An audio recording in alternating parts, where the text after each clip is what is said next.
Welcome to the first End Zone Online. I'm George Ayoub with Bobby Mills, and we are at Viking Field, home of the Grand Island Northwest Vikings. We're going to talk a little prep football today.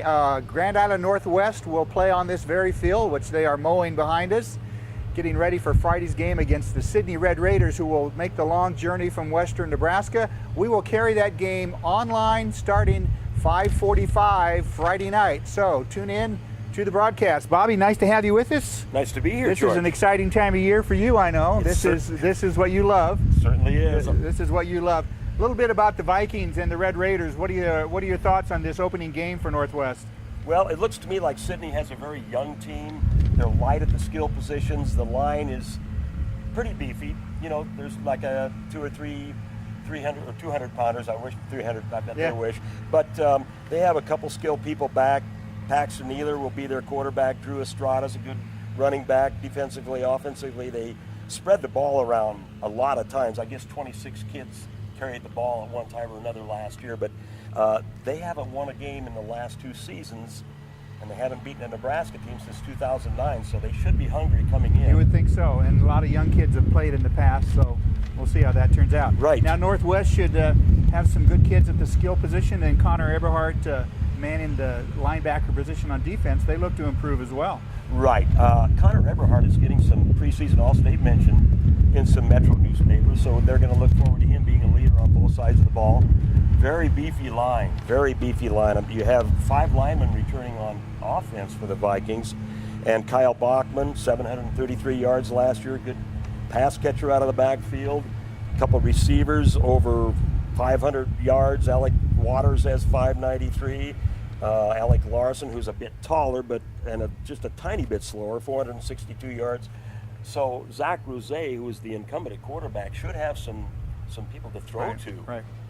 We did the Scottsbluff game last fall, and Zach got some throws in there, and I was impressed with him when he came in. You know, he's a tall kid. He's kind of rangy. He sees over the line well. I think he'll be able to read the defense as well. I think so. When you're 6'4", that gives you a good perception of what's going on the defense, and he has good mobility, I think. So, it might take him a little bit to get going, but both of these teams, they're in a situation where a win in this first game will take them a long way in this season. It should be nice weather, kind of on the warm side. The game starts early, 6 o'clock, to accommodate travel for the Sydney fans. We'll be on the air at theindependent.com at 5:45 that night, bringing you the broadcast. So let's move across town a little bit. Grand Island Senior High, who lost a ton of skill players. Jeff Tomlin's kind of rebuilding that offense that way, and they open with the Northeast Rockets. What do you see there? The Rockets have 12 seniors is all they have returning, but they have some good experience on that team.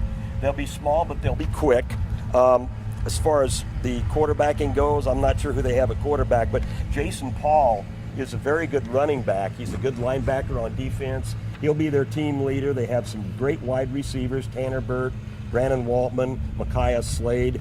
Their offense only returns 3 people, but the defense, 8 returnees. So they're going to be tough to score on, and that's going to have to carry that young offense through the first part of the season, as will Grand Island, who I think will have a running back by committee.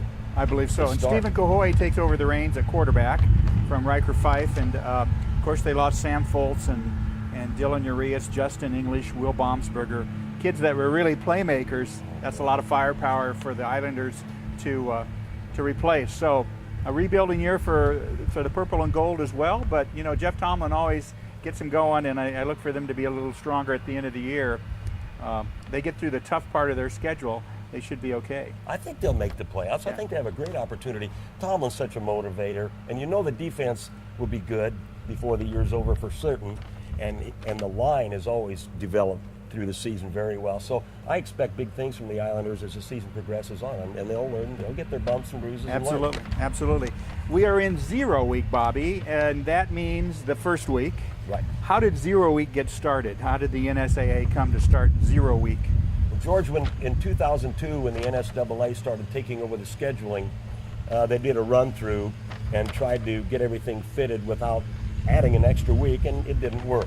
So they just added a 0 week to the 9-week or Is it 8 or 9? Yeah. Whatever. But that accommodated some of the overflow and stopped teams from becoming out-of-state travel teams for getting that last game in or two even. Right. So that's what they've had to do, and it's worked out okay. And they've added that on the beginning of the season as opposed to the end, not to push the playoffs any further into November. So Right. that's why we call it 0 week. And of course, not a lot of big games, but Aurora McCook, which is usually a barn burner, they start out in a 0 week game over in Aurora, I believe. They do, and this is going to be, if you're looking at some of the Metro ratings, I believe it was Stu Possibles from the Omaha World Herald might have McCook #1 and Aurora #2. Yeah, it's yeah. Wow. Yeah. So right away, right out of the chute, we have a big one. You are also going to a big doubleheader in Class A at Lincoln Seacrest Field on Friday. Is that right? Right. Defending state champion Lincoln Southeast will take on Millard West, who I think is a top 5 team. So does everybody else, apparently. And then Lincoln Southwest will take on Lincoln North Star with Michael Minner Jr. on the North Star team. And Southwest lost some key people, but has some good people Yeah, coming back. Josh. They have Southwest has Josh Banderas, who's committed to the Huskers, and a young man who transferred from Texas who's committed to the Huskers. So that should be a barn burner too. There's a lot of good talent in Lincoln this year in high school football. There is. It's going to be. It'll be that doubleheader there will tell a lot about the ratings right off the get-go. It should.